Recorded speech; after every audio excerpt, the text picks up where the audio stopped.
Dearest humans, good evening and welcome to Quarantine Storytime, a weekly reading series streaming live from our living room in Saco, Maine. I am your host, Douglas Wilting Daisy Milliken, and I sure miss hugging my friends. As always is my partner, Genevieve Johnson, working the behind the scenes machinations that help me appear vaguely like a professional human being. If at any point during the program you hear a strange and unexplained noise in the background, that most assuredly is the damn cat or dog, who are bastards and rule over my heart like some velvety, adorable Gestapo. Thank you for watching my make-believe TV show. Now, if you tuned in early, and then tuned in early again, and then tuned in early again, you might have caught a couple measures of Quarantine Storytime's pre-show music time. This week's featured artist is Dean Thornton, the sole member of the music art project A Portrait with Smiles and a founding member of Johnny Goodboy, The Gentle Gang, and Woundwood, all of which are bands you've never heard of. The songs you heard were from his newest record, We're Glad You're Here, which you can learn more about, stream, and maybe even purchase via one of the links that, well, they would be immediately below the window right now. They will be later. In the interest of full disclosure, Dean and I have known each other for nearly 20 years, and over this period have balanced our relationship between collaborations on various musical projects and absolutely antagonizing one another like a pair of demented siblings. I think it's healthy what we do, but since I'm not a psychologist, I'll leave that judgment to someone more qualified. Regardless, if you'd like to hear your music on a future episode of Pre-Show Music Time, feel free to reach out to me in the live chat or the contact link below, and we'll work out a thing. Of course, when I say future episode, what I really mean is next week's episode. Quarantine Storytime is only intended to be a 4-part series, something to get us through what, at the time anyway, seemed to be the extent of our self-imposed quarantine. Since it looks as though that quarantine might stretch on indefinitely, I guess I should figure out if I'm going to keep doing this. And maybe for that, I could use your help. Next week's episode is a viewer's choice thing, kind of a literary all-request live. And with that aim in mind, I invite you to send your suggestions, be they for specific stories or just themes or ideas, a certain kind of story or whatever. And while you're at it, let me know if I should keep pretending to have a TV show every Monday night. I promise not to get bitter if you tell me to quit now and never turn back. And speaking of never turning back, this week's reading selections, which as a whole are unpublished works, are all about worlds fundamentally altered without hope of ever returning to a previous status quo, which isn't at all anything any of us can relate to, right? The first piece I'm going to share is by the poet Megan Grumbling, a Portland-based writer and also my former next-door neighbor. But of course, a writer doesn't quite capture what Megan does. While much of her work certainly does exist on the printed page, be that in her collection Booker's Point, as a theater critic for the Portland Phoenix, as the editor of Portland Press Herald's Deep Water poetry column, or as a contributing editor for the Cafe Review, Megan's work also exists in a more direct, intimate arena, oftentimes in conjunction with live music, video, and immersive installations. The most profound example of which is likely her spoken word opera Persephone in the Late Anthropocene, which she co-created with the late composer Dennis Nye, and the libretto of which, in slightly different form, will be published by Acre Books later this fall. The 4 micropoems I'm about to read are from that soon-to-be-published manuscript, coalescent from Greek mythology and our contemporary and future world of, at this moment, apparently unstoppable climate change. This is Persephone's chorus in the Anthropocene, trying so hard. 1. Short shorts. At first, it was all beer gardens and orange dreamsicles. She wasn't supposed to be around now. These were her months to be away with him, eating stones and stroking clocks, or whatever she did with him. But she had chosen us. And at first, it was all holiday, all innocent debauchery. Whenever she appeared out of season, here she was in a canary yellow halter dress, opening flows of hoppy ale. Here she was in short shorts, drenching us in dandelion fizz, or with huge buttercups, grazing our chins yolk gold. We made merry, made noise, made hay, made out like magpies. Then she was gone again. She left us, each time, with our suddenly bare skin and yellowed chins, our chosenness, our school child sensation of having gotten away with something slight but delicious. 2. Some kind of anthem. Someone dug up this old phrase, reign and conceive. Some kind of anthem. It had a ring. Rain, we cried, and rye infusions flowed. Conceive, we shouted, and sat down to scheme new schemes, to build a better lake or goat or tomato. Did we drink and toast too much? The repercussions were minor, the diversions great, our innovations ever more clever. So far, it all seemed to have only brought us more pleasure, and with only the slightest of hangovers, a mild case of dry mouth or the sweats, just a touch of something in the bowels. 3. Trying so hard. It was when she moved into the gazebo that things got strained. There she was for a week at a time, clenching blood oranges and terracotta, crushing time with the butt of a trowel, smiling and trying too hard. The desperate screech of her tools against the clay. We were no longer surprised to see her, pitied her even. And it was for that, now, that we stripped and lay down with her, in snow and snowmelt, and that we came up dripping, our elbows and hip bones both bloodied and rinsed by ice. 4. Her lover. She'd taken a lover here. One of us.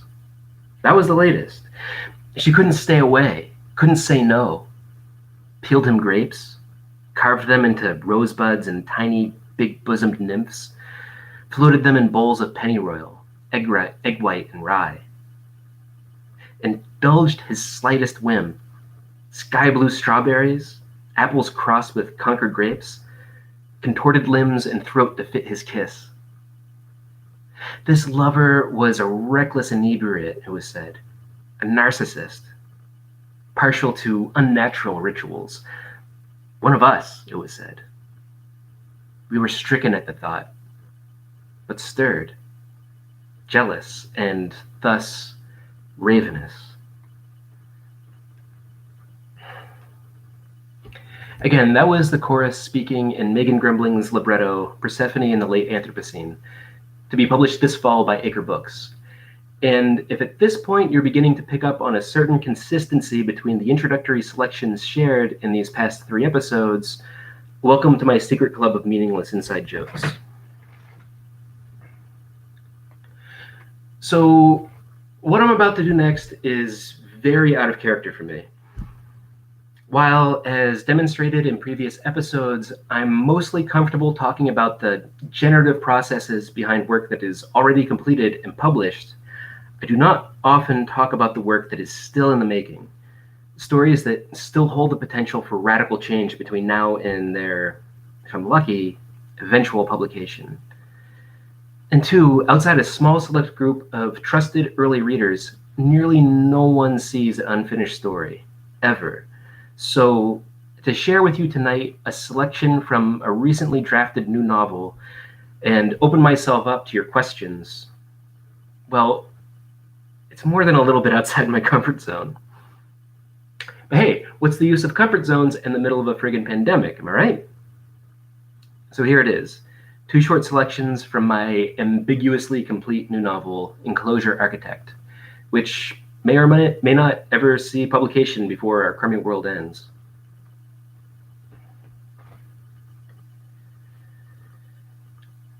I'm willing to accept that I am the result of environmental chemistry.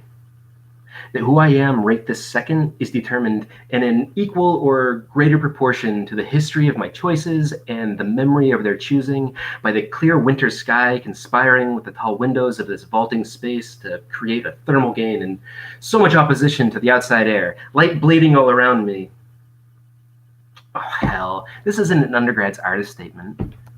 Who can fight the low-grade yet pervasive ecstasy of vitamin D? The windows make the sun feel good to me. So for the immediate present tense me, remembering feels good too. Like this first summer when we, all of us, set ourselves loose like freed zoo animals into the abandoned and abandoning parts of the city, giddy on the potential promised in the real ass, albeit vague revolution happening somewhere around us. When we could prowl the abandoned vacancy and find, to our amazement and fortune, cases of beer still cold in the defunct coolers of blasted bodegas, backyard gardens riotous with fruit and bloom, forgotten when the households fled for cover, pints of old granddad and deserted sock drawers no one had opened in weeks. When we could scavenge and luxuriate in our scavenging, TC and I at a dumpster behind an active juice factory or boutique grocery store or uptown bakery, flashlighting in the dark to check for mold or expiration dates before tossing our call to Denver and Hannah on the midnight pavement outside. When I could find all the clothes I liked by raiding the houses of long evacuated Catholic families, constructing a wardrobe of pilfered First Communion suits while every other dork wore corduroys and sweaters over collared shirts. When I could tell when and to what degree a woman wanted me by the way she tugged and snapped my suspender straps. When the sun set behind mounting crowns of smoke shouldering up from neighborhoods so far from here and rose again above the lake in the glittering Oz of the city center where stooges in suits, our own families, some of them, persisted in shifting numbers from one column to another and believed it somehow still mattered. When I never had to worry about tampons or pads because that shit's always the last to get looted, and for blocks all around stretched a smorgasbord of everything a prudent soul could want. When it was freedom to drink stolen booze and eat stolen food, and freedom to talk all night without care for mourning or care for fear or care for the electricity that was out and may or may not ever come back on. Freedom to watch the kaleidoscopic dance of the horizon's glacier of fire and admit today's apocalypse was actually pretty neat. Freedom to make a fire in the yard because it feels good to indulge in fire. Freedom to avoid the populated parts in preference of shit sifting like rats in the trash. And freedom to burgle spray paint from a burnt-out hardware store so the lacquerheads we knew could go nuts tagging our bedrooms and windows and hissing fresh murals on our walls, our lawn, the street out front of our home. Freedom to run from police. Freedom to meet strangers and love them for a night and never see them again, and freedom to feel okay with that choice. Freedom to crouch behind the furnace in the cellar to smoke dope with Hannah because it's always more fun getting high when you're hidden. Freedom to rainy day wrestle Denver in the mud of our yard and make him eat the lawn. Freedom to strut Mons first through life. Freedom to remember and not ache with what I remember. Let the sun take the blame for it. The freedom of thermal gain. I'm free in this moment to remember without fear of suffering for what I remember. That first summer of liberation and squalor, free from knowing who we were or what we'd become. No one yet dead or strung out or disappeared or run away. No one yet denied this warming light.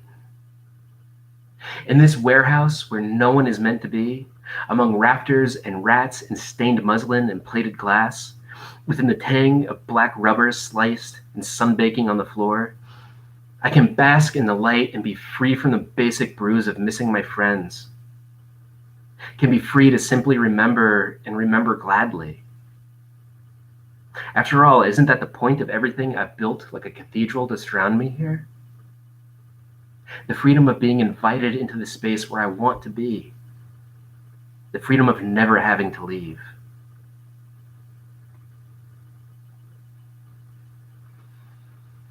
It was fun making new friends after the university got bombed. Marlene was a photographer we knew, or anyway came to know, though the consistent glamour of her carriage and dress would at a glance suggest that she was more comfortable in front of the camera than behind it. Honestly, it was almost a little too much. The gold sequins, the ruby on one ring finger and the sapphire on the other, the perfect coiffure, the black net Shermans fitted one after another into an actual long-stemmed ivory holder. Who can do laundry in such a getup? Now, given such a public face, one would expect, or at any rate be vulnerable to such cliched thinking as to expect, that Marlene would work in fashion, but she was actually an arts documentarian, mostly. I came to know this one night when Denver and I were throwing back drinks at a dark back table at the oral school, which had undergone quite a reversal in image and clientele over the course of just a year or so, somehow appearing posh to the eyes of the slicker drinking crowds, despite the pockmarked bar and stained variegation on the floor, perhaps having earned some cultural cachet due to its proximity to the bombed-out campus. And though the tables were crowded now with brokers and closers, the staff still recognized us as the firebomb survivors and, as such, treated us with a veteran's respect. They were wearing loosened ties and open blazers so as to blend in with the surrounding hump day financiers washing their work lives away with domestics and Red Bull cocktails. Our work days, of course, were just beginning. In his typical mannish love of theatrics, Denver thrilled in this small play of dress-up, in the simplicity of hiding in plain sight. But this was, to a degree, how I dressed anyway. A little too fancy to be casual, and a little too sweated through to be respectable. Which meant I wasn't really hidden at all. Most of the abounding douches probably mistook me as some kind of intern or fresh-faced college whelp, perhaps even Denver's sweet-cheeked protege, working for nothing and showing it despite my efforts. It's possible I assume too much what others assume of me. But somewhere around our second round, Marlene appeared and joined us at our corner high top, looking like the singer in a jazz club and parsing the room with just as much sensual grace. While Denver and I carried on with whatever pedantic whiskey ramble we were on, Marlene smoked 2 cigarettes to bookend her one rye old-fashioned and barely said a word. At least, no word I can recall. I remember her eyes were cool hand Luke blue, just devastating. When she plucked her second Nat Sherman from its ivory stem and dropped it in the ashtray, Denver gulped the rest of his drink, paid their tab, and followed Marlene out the door and into her car. They were heading up to Denver's lakeside studio to photograph his current series of creep-ass sculptures. But I was used to such abrupt exits. I finished out the night chipping some suit's front tooth for calling me a dyke, then went back to the office mechanical room where I was squatting those days. Cold water washed my face in the utility sink, and got back to frittering over whatever I thought I was making back then. Marlene never photographed any of my work, if only because I wasn't producing anything at that point that could meaningfully be caught on film. And I couldn't tell you how many of my friends' portfolios she shot, though if I were to guess, I'd say pretty near all of them. In truth, I only ever saw her really at work once, when I was lung sick and crashing on the couch in TC's studio, and she came to document his paintings. Her setup seemed really antiquated to me, but what the hell do I know about cameras and lighting? Pretty much all my experience in the medium has been limited to some form of street photography, none of which I've actually conducted myself. She and TC erected his big, heavy paintings, one after the other, and adjusted the lights, and after 5 hours or so, they were done. It somehow struck me as an oddly swift process, and also a lot of real labor. Less like the goings-on of 2 artists, and more like a master technician, a surveyor or architect, and her apprentice, diligent at their jobs. Marlene was surgical in her adjustments, efficient in her movements. Even her smoking seemed disciplined in its control and gesture, like some weird monk in meditation. She only dropped her ash when she wanted to. It all stood in such stark opposition to her sparkling black gown and shimmering tiara in her hair. In those years, I knew Marlene, while I gradually transitioned out of the crust punk squatter lifestyle and into something a bit more stable, if not equally squalid. She and I were almost never alone together. I'm not sure I could even repeat a single one of our conversations. Each time I try, all I see are those impossible Paul Newman eyes cutting through the smoke-thick atmosphere of a bar or a house party. How is it that it always seemed like we were locking eyes in silent concord amid all the raucous macho boys who made up our social circle? How did her gaze seem to contain so much knowledge, convey so much meaning? And did any of this ever actually happen beyond the arena of my fantasizing mind? Only once did Marlene and I ever make arrangements to meet out, just the two of us, which proved to be the first of only 2 times I ever saw her in the full light of day. We met for coffee on a Tuesday or something at some anonymous kind of cafeteria. I remember in her black high heels and pencil skirt, she was the most conservative I've ever seen her. And even though she contacted me, had something she wanted to discuss with me, I can't tell you what we talked about or if we talked at all. I remember at one point she was asked by a busboy to put out her cigarette, and her singular look of shame as she tabbed out her smoke on a saucer. I remember how the whole time she kept her blue eyes low. I wonder now, though, how possible it is that this is all Marlene really wanted to show me. That she was vulnerable. That she was capable of being shamed. It was nearly a year before I saw Marlene alone once more. Again, it was daytime. Again, she called me. Most of our boys by then had, in their own ways, dissolved into the teeming anonymity of the world, snatching opportunities in safer cities or rural outposts where no one knew their true names, or otherwise caught in crossfires or mortar barrages during any number of brief and unexplained upsurges of violence between the city and whoever that day had a complaint and means of making it heard. But I suspect that even if TC and Denver and the rest of them had hung around, I still would have been the one to whom Marlene reached out. From opposite ends, we'd arrived at the same place. Since I had finally gotten enrolled on some sort of federal aid, a bureaucratic impossibility had it not been for TC's intervention, which incidentally proved to be his last act of compassion before vacating my life for good.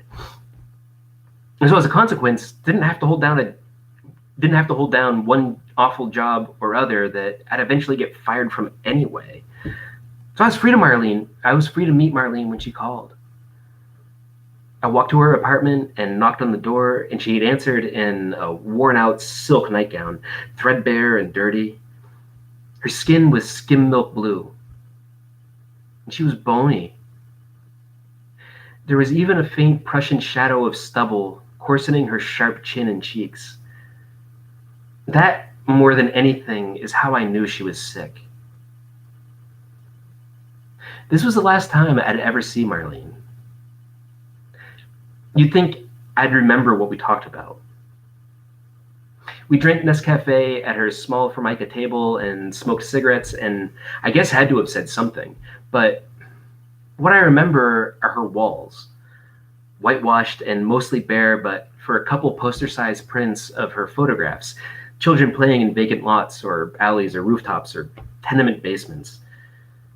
Her apartment was one big room with a bed and a table and a kitchenette and almost everything else dedicated to her photography. I remember her old-looking camera, positioned before a light-diffusing neutral drop, dominating the room like a throne or altar, the capturing mechanism she worked through her devastating blue eyes. The air smelled of vetiver, but also of something sour underneath. The Formica was blue and pocked. The chairs were of matching leather and chrome. But I cannot remember one word we said. When I first arrived, I administered a shot into her left arm because she was too shaky to hit the vein herself. And I could not say then or now if I was shooting her medicine or dope, or if at that point there was even a distinction. I withdrew the syringe, and in a moment, her wavering hands calmed. Then she boiled water in an electric kettle, and we had our Nescafe. Before I left, Marlene had me stand in the lacuna between her camera and the neutral backdrop on the far wall. Then she took my picture. There was a particular sort of intimacy in that, knowing her eyes were on me in a different way, that she was looking at me through the tool of her perfection, her most rarefied self. She was seeing me as best she could, and maybe seeing me at my best as well. It made everything in me feel afloat. It's possible I reflected that buoyancy in my pose. Then the camera clicked, and it was done. At her door, she held me in our silent goodbye, and immediately I was aware that this was the only time we'd ever touched. I could feel her heart unsteadily working behind the brittle weave of her breastbones, feel her hot breath in my ear. But, of course, that one photograph was our real intimacy. A few months later, I heard that Marlene's family had claimed her body and buried her in a suit behind their church somewhere in Pennsylvania. The name ground into her tombstone was Marcus. I'm sure in their zeal for appropriateness and correction, her family trimmed away every curl and lock of her gorgeous golden hair, sculpting what was left into a pomade part. And all I've seen and all I've experienced, this might be the greatest act of violence I can recall. The people who claimed to love her most, and her most vulnerable, stripping her of her identity and hiding her in the grave of a boy. I suppose it's too obvious to say I never saw that one portrait she took. Never saw how Marlene's eyes really saw who I was and am.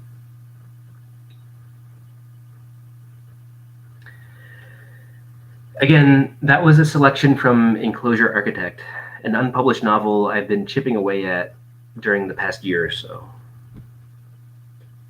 Now is the portion of the show where Genevieve joins me on camera and puts me on the spot as your surrogate interlocutor.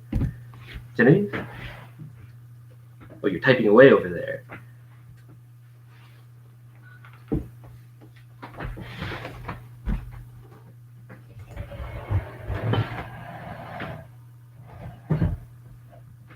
Hi. Hi, everybody. Hello. How's the sound? Pardon my headphones. Ooh, that was my laptop. So one of the reasons that we had to keep doing this weird, like, start a new live stream and then start another live stream is because the audio wasn't coming through. Something with my mixer was broken. So we're using just the onboard microphone on my laptop, which probably isn't great, but I don't know. How's it sound to you? You were listening. I was listening in on my headphones. You got a little behind the scenes peek, and it actually sounded not too shabby. Cool. Yeah. Cool. I'm glad it worked. Definitely audible. Because I was really upset there for a while. Yeah, you guys missed all the profanity. Luckily, that was on the former live stream. Hey, thanks for reading. Yeah, thank you for helping me How do this thing. How did that feel, reading something that you are more currently working on to your adoring public? I was very nervous leading up to this because I don't share new work, and because of like the consistent technical difficulties of the show these past 3 episodes, I just had like this sense of foreboding anyway. So doing something that felt kind of risky in addition to that wasn't an awesome combination. Plus, like, just the constant, like, mid-level anxiety of existence right now.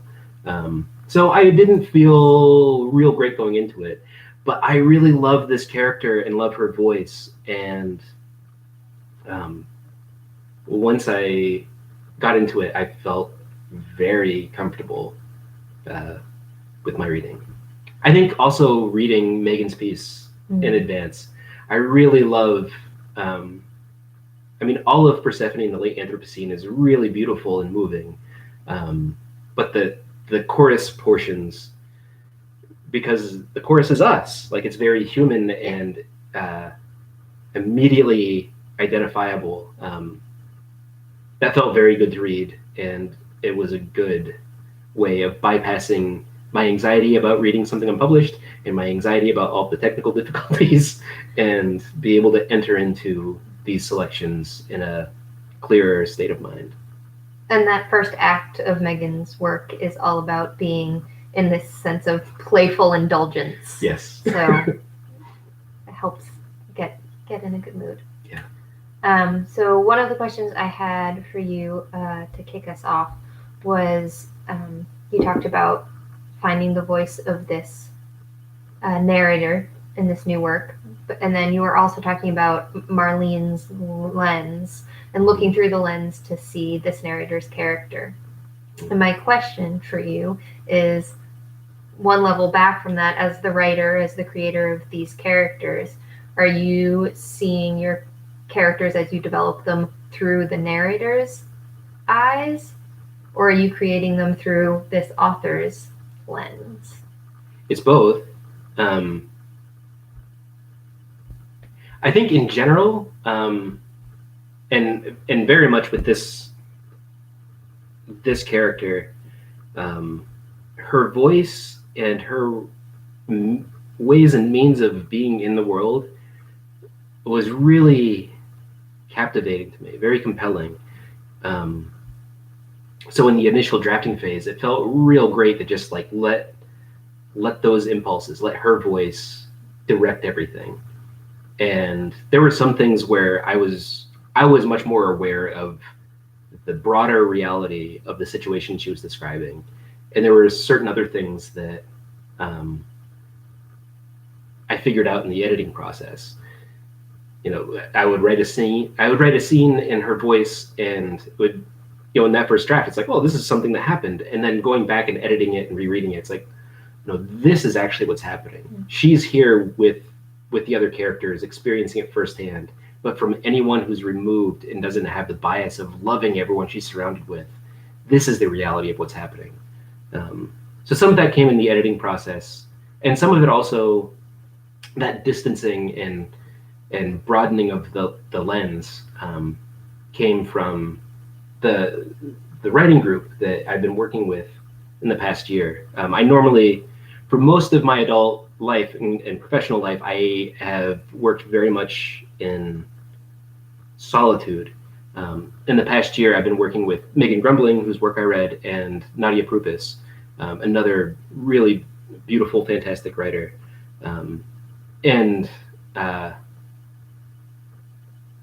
think in this period of time, we're all working on projects that have a similar formal construct, and it's been very helpful to be working with these two people versus anyone else. But also, like, they just have such like spot on insight into what's going on. So there's that part too. Yeah. To circle back to our conversation about starting with Megan's first act and finding a little bit of joy there, we do have a question from the comment bar praising you for being impressed with how easily you pinpoint the details of despair, but have you explored much of the inverse? Have you explored much joy in your writing?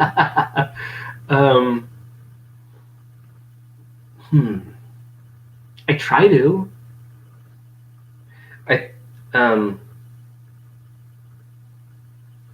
It's a hard question. Yeah, there was a point in time where I became very aware that in my stories, my fiction, my professional serious work, it was all very serious. You know, like bad things happening to people, and they have to solve it or don't solve it. And I also was aware that in my personal life, in the conversations I had with my friends and the emails that I would send and text messages, there was a lot of playfulness and silliness, like real silliness. I can vouch for that. So I began thinking about that, like why have I drawn such a clear line between these two things, and how can I get rid of that? How can I bring more, specifically humor? I wanted to be able to write stories that had elements of humor. And so for that, I created a character named Coleman, who has a fucking tragic life. Like, nothing good ever happens to this guy, but he's kind of unaware of it. He's aware. He catalogs it. He talks about his own life in very vivid detail. But it's rare for him to actually feel the despair of these circumstances that anyone else would be crippled by. And in fact has like even for me, it's a surprisingly like positive and humorous outlook on things that for anyone else I think would be devastating. So I want there to be joy in my stories. I try and incorporate more of it. But it's hard. And I'm going to push back on this because I know both your silly personal side and your serious personal side, and your writing both in the silly and in the serious. And I think there's a difference between your silliness and joy. Yes. So can you talk about the difference between those two? Because I will let you answer and I will follow up. No, you're right. There is a distinction there. I guess the joy is always like, it's either tainted by circumstance or it's like immediately punished. Yeah. And as I was saying earlier about like, there might need to be a more professional psychological appraisal of what I'm saying and doing, that I think is ripe for analysis. But I also don't think that like happy good times necessarily make for good storytelling. As you and probably a lot of other people in this chat and who are viewing right now know, I don't like F. Scott Fitzgerald at all. But one of the few things that he said or wrote that I like can stand by is that, and I'm not quoting this exactly, but the things that we find shameful often make the best stories. And yeah, so the idea of just writing a happy story has no appeal to me. Partly because I think it would probably be boring, and also it doesn't really reflect my actual experience. Like, I feel very lucky at this point in my life that I get to be quarantined with a person who I like. Really? Yeah. Sorry you didn't know that. But like, beyond that, like, it's a fucking shit show, guys. Like, I feel like the absurdity that I get to experience in private with my friends and that I'm trying to incorporate more and more into my writing is the closest to joy, like real joy, that I've experienced. And I know that isn't like true for everyone, but I can't write for everyone.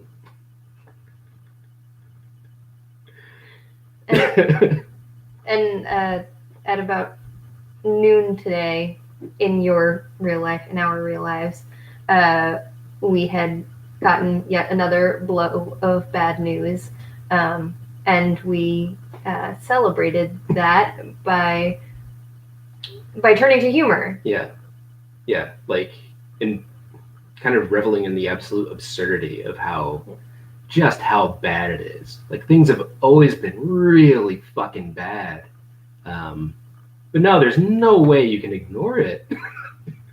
It's just like right there at your doorstep every day, like multiple times. Special deliveries of just fucking absurd tragedy.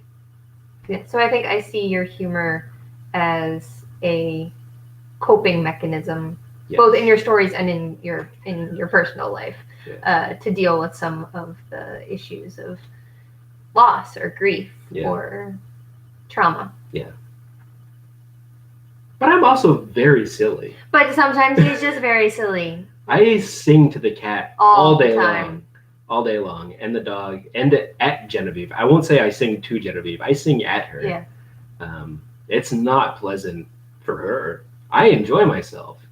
And that's where I get joy. By harassing those around me. Again, that goes back to like my comment earlier of Dean and I like just antagonizing each other like a pair of demented siblings. That's how I experience joy. Pretending I don't know stuff and antagonizing the people I love. All right, one last question. Okay. So this novel has a surprising point of inspiration that came from the Portland Public Library. Yes. So I was wondering if, one, you could take a moment to endorse the vital resource that is the Portland Public Library, and then explain what treasure you found there. I will absolutely endorse the vital treasury of the Portland Public Library. Support your public library. Yeah. You need it, and they need you. Yeah, like I would be so much less interesting had I not benefited from public libraries. While I was in college, I worked for a really awesome library for my university, and I had it was an amazing resource. And I walked out of that job thinking, like, this is a fucking library.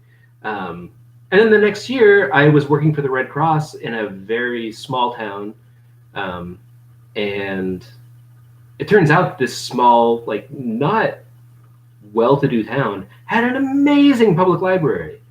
And in that first year out of college, I read more broadly because of that library than I had in the previous 4 years. And the Portland Public Library has continued to be that sort of resource for me. Like I've written so much work in their study spaces upstairs, and I've just discovered so many amazing, inspiring things. So it seems obvious, but libraries are important. You should support libraries. Can I insert one thing here? And if you are not already on the Portland Public Library's mailing list, you should be. This week's newsletter is filled with resources for you to use while you're in quarantine, including small engine repair photos and videos in case you need to do any, lawn mowing engine repair in your quarantine. So yeah, that's going to be important soon. I didn't know that existed. All right, so now part two. What did you find at the Portland Public Library that inspired this novel? So this whole novel started as a writing exercise. I just wanted to kickstart my writing practice again after the apple harvest was over. So it was the November of 2018. Mm-hmm. I had taken out a book of, I guess it was a catalog of Dia Beacon's collection, their permanent collection. So it was just like a few images from a lot of different artists. And the whole thing was really fascinating. I really love Dia Beacon. It's an amazing museum of minimalist art. If you've never been there, you should go there. And spend a bit of time there, because all of the lighting is natural lighting. So your experience of all of the different works will change as the day changes. But anyway, so I had this catalog, and going through it, I discovered an artist that I didn't know about. I hadn't seen her work her work hadn't been displayed at any of the shows I'd seen at Dia Beacon. And she was a German artist named Hannah Darboven, and it just really blew me away. She's sort of a minimalist, maximalist collage artist. Minimalist in that the individual collages, there'll be like a 9x12 framed image that has 2 or 3 collaged components, but it's maximalist in that for a single piece there will be 5,000 individual collages. Yeah. And the piece that really hit me hard and got this project started was cultural Geschichte or culture work, which is just this huge sprawling piece. And I studied all the images that were in that catalog, and then I later bought a kind of lifetime catalog of her work and used that as jumping off points for many of the pieces that ended up in the novel. But yeah, it was the sort of like I went to the library to find random inspiration, and that random inspiration led to a novel that I had no intention of writing. Yeah. Well, Amy, we also miss the Portland Public Library and look forward to returning to it one day. In the meantime, Is that it? find your ways to support them. Yeah. Get their newsletters. There are interesting things in there. Yeah, I think that might do it for this week. Okay. All right. This has been our 3rd episode of Quarantine Storytime. Thank you so much for tuning in to my make-believe TV show. Please join us next week for episode 4, where I'll be reading whatever the hell you want me to. So if you haven't done so already, please share your ideas and suggestions as to what our final show will actually be, and 2, if it will in fact be our final show. And while we're on the subject of give and take between a community and its artists, if you enjoyed the program tonight and feel like I've earned some sort of tip for my labors, or if you'd like to buy a signed copy of Blue of the World or Our Shadow's Voice or any of my other books, or would like to learn more about Megan Grumbling and her poetry, or would like to buy a copy of Dean Thornton's We're Glad You're Here, please feel free to click the various links in the event description below. With that in mind, if you are like me and living off reserves until our current apocalypse is bowled over by the next apocalypse, please enjoy the free show, keep watching, and maybe refer this to a friend whose finances are currently more solvent. Stay safe out there, kids, and look out for one another. From our living room in Saco, Maine, good night. We'll see you next week. Bye.